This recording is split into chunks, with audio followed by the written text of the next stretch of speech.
Hard. अब हम पढ़ने जा रहे हैं रिलेटिव प्रोनाउन। आपको सलाह दे बेटा, आप जो भी एपिसोड देखें पूरा देखेंगे और पसंद आएगा, 100% पसंद आएगा, क्योंकि इतना इंटरेस्टिंग हम बोलते हैं कि वो अपने आप ही भगवान की दया से समझ में आए। लेकिन जब पसंद आवे तो लाइक करना, सब्सक्राइब करना, ये आपकी जिम्मेदारी है। नहीं ना, हमारा भी मनोबल बढ़ेगा। जब आपका भाई, जब मनोबल कब बढ़ता है, नेता भाषण कब बढ़िया देता है, जब जनता जो है उसको प्रोत्साहित करती है। तो आप समाज हो, अगर आप जो है प्रोत्साहित करोगे तो हम और अच्छा बोल करके आपको क्लियर करेंगे। ठीक है, बाकी कुछ नहीं। आइए बेटा, तो रिलेटिव प्रोनाउन माने क्या होता है पहले जानो बेटा। संबंध सूचक सर्वनाम। क्या होता है? संबंध प्रकट करता है। अब इसके लिए यहां पर हमने क्लासिफाई कर दिया, हु, हुम, हुज। यह मानव जात के लिए आता है। विच जो है यह बड़ी बेदानजात चीज जानवर के लिए या चुनाव के मामले में इस्तेमाल होता है। दैट जो है यह छोटी बेदानजात के लिए आता है। प्लेस के बाद वेयर, रीजन के बाद व्हाई, टाइम के बाद व्हेन, और दैट का चैप्टर अलग से बताएंगे जिसमें 2 एपिसोड बनेंगे। रिलेटिव प्रोनाउन, फोटो देखो, रिलेटिव प्रोनाउन तुम्हारे सामने है। रिलेटिव प्रोनाउन के ठीक बाद यहां पर जो वर्ब आएगी वह इस रिलेटिव प्रोनाउन के साथ नहीं आएगी। इसके पहले यहां जो नाउन या प्रोनाउन लगा होगा इसके अनुसार वर्ब आएगी। तो इसी के अनुसार क्या आएगी? पश्चिम केस। बार बार बता रहे हैं, जिसके अनुसार वर्ब आती है उसी के अनुसार पश्चिम केस आती है। साफ साफ बात। रिलेटिव प्रोनाउन जिस नाउन या प्रोनाउन के लिए आता है उसी के तुरंत बाद प्रयुक्त किया जाता है। आइए बेटा, पहले तो ये बताओ, हाँ तुम बताओ बेटा, हु माने जो नहीं बेटा, यहां पर हु माने कौन नहीं बेटा। यह रिलेटिव प्रोनाउन है, इसका अर्थ पहले जान लो। यहां बगल में जगह होगी, लिख लो हु माने जो, सब्जेक्टिव फॉर्म है। हुम माने जिसको, हुम माने लिख रहे हो नहीं, जिसको। और हुज माने जिसका जिसकी, हुज माने जिसका जिसकी। Which, which, of which, 3 which है बेटा। व्हिच माने जो, दूसरा व्हिच माने जिसको, और ऑफ व्हिच इसका जिसे हुज है मानव जात किया, जानवर या बड़ी बेदानजात के लिए व्हिच आएगा तो ऑफ व्हिच इस्तेमाल होता है। जिसका जिसकी, दैट का ऑब्जेक्ट यानी कि ऑब्जेक्टिव और पसिव रूप नहीं होता। प्लेस के बाद दैट माने जो, लिख लो। प्लेस के बाद वेयर, वेयर माने जहां। रीजन के बाद व्हाई, व्हाई माने जिससे। टाइम के बाद व्हेन, व्हेन माने कब नहीं जब। दैट का चैप्टर होता है। इतना अर्थ लिया। अब इतना तो आपको मालूम है कि हु, हुम, हुज किसके लिए जाते हैं? मानव जात के लिए। तो पहला नियम यहां पर पहुंचते हैं, ये कंसेप्ट किया करो। पहले एक एक क्रमानुसार चलेंगे। नंबर 1, नंबर 2, नंबर 3, इसको बाद में शुरू करेंगे। पहले यहां पर समझिए कंसेप्ट कर रहा था कि रिलेटिव प्रोनाउन जिस नाउन या प्रोनाउन के लिए आएगा उसी के तुरंत बाद इस्तेमाल होगा, नहीं तो वाक्य क्या है? गलत। जैसे कहा बेटा, यही बता दें, जैसे कहा बेटा, आई सा Ram's dog who is A gentleman.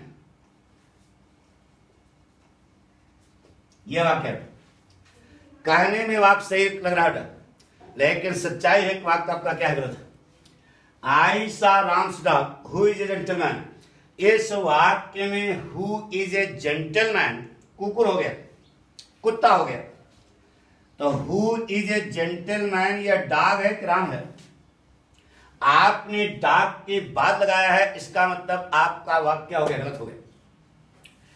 अब इस वाक्य को हम ऐसा करें कि राम उधर हो जाए, डॉग इधर आ जाए, तो पीछे आपको हमने पॉजिटिव केस पढ़ाया। क्या पढ़ाया?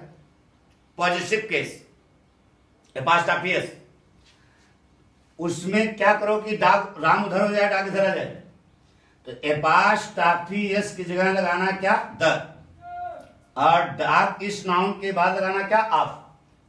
तो हो जाएगा एपास्टाफियस के क्या लगाया? द, यस कट गया, और डाक के बाद क्या लगा दिया? ऑफ। इन तीनों को उठा करके राम के पहले कर लो और सेंटेंस पढ़ो, देखो क्या बन जाएगा?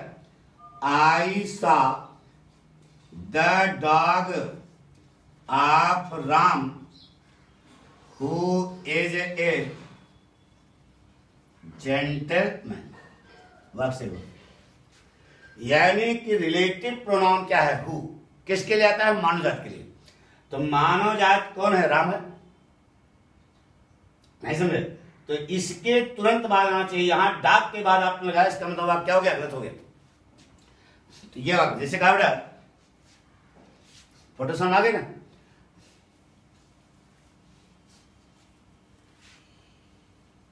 जैसे कहा बेटा, देयर वाज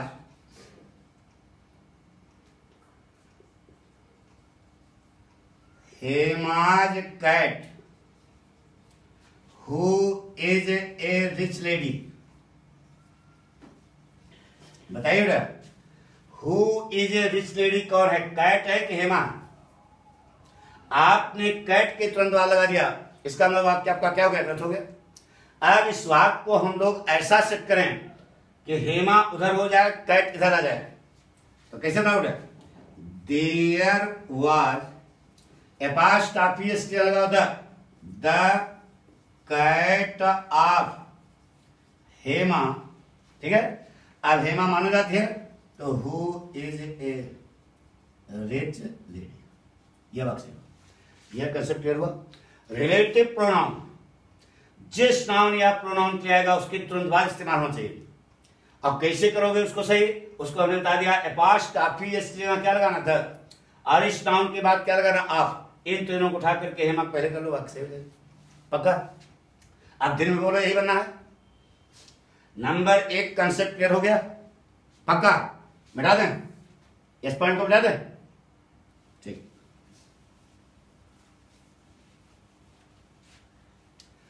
अब यहां पर देखिए बेटा, दूसरा पॉइंट क्लियर करिए। पहला पॉइंट क्लियर हो गया कसम से? आइए बेटा, रिलेटिव प्रोनाउन आपको जानकारी है, रिलेटिव प्रोनाउन के ठीक बाद अगर वर्ब आएगी, ठीक बाद मतलब समझो ना, यानी एक सब्जेक्टिव फॉर्म होना चाहिए। से हु सब्जेक्टिव फॉर्म है, व्हिच सब्जेक्टिव फॉर्म है, दैट सब्जेक्टिव फॉर्म है, हुम सब्जेक्टिव फॉर्म नहीं है, ऑब्जेक्टिव फॉर्म है, हुज पॉसेसिव फॉर्म है। तो रिलेटिव प्रोनाउन के ठीक बाद जो वर्ब आएगी वह वर्ब उस रिलेटिव प्रोनाउन के पहले आए हुए नाउन अथवा प्रोनाउन के साथ। सिखा बेटा, समझो इधर।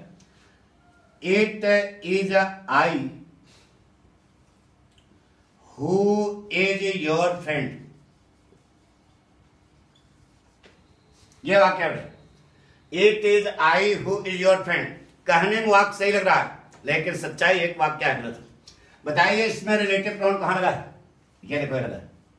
तो कह रहा है रिलेटिव प्रोनाउन के ठीक बाद यहां जो वर्ब आएगी, ठीक बाद लैंग्वेज देना, वह वर्ब उस रिलेटिव प्रोनाउन के पहले आए हुए नाउन अथवा प्रोनाउन के साथ आएगी। तो आई के अनुसार बताओ यहां पर क्या लगाए? बोलो। It is I who I am your friend, नहीं समझा? रिलेटिव प्रोनाउन के ठीक बाद जो वर्ब आ रही है वह वर्ब उस रिलेटिव प्रोनाउन के पहले आए हुए नाउन अथवा प्रोनाउन के साथ है। सिखा रहे आप?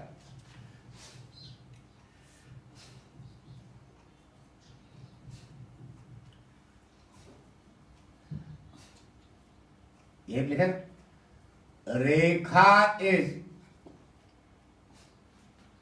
One of the girls, Rekha is one of the girls who does her homework daily.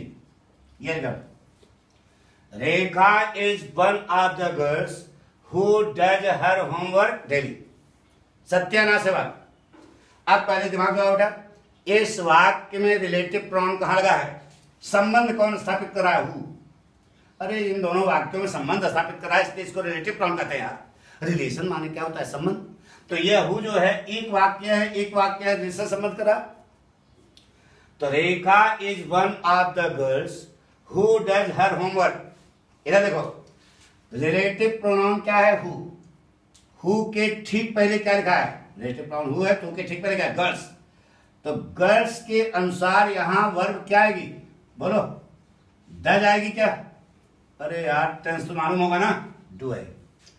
अब जब वर्ब बहुवचन के आगे पश्चिम केस भी हर होगा कि देर होगा? बोलो, पढ़ो सही हो गया। क्या नाम? Rekha is one of the girls who do their homework daily. बात पक्की हो गई? नहीं समझा? इतना क्लियर हो गया? बाकी अगले एपिसोड में।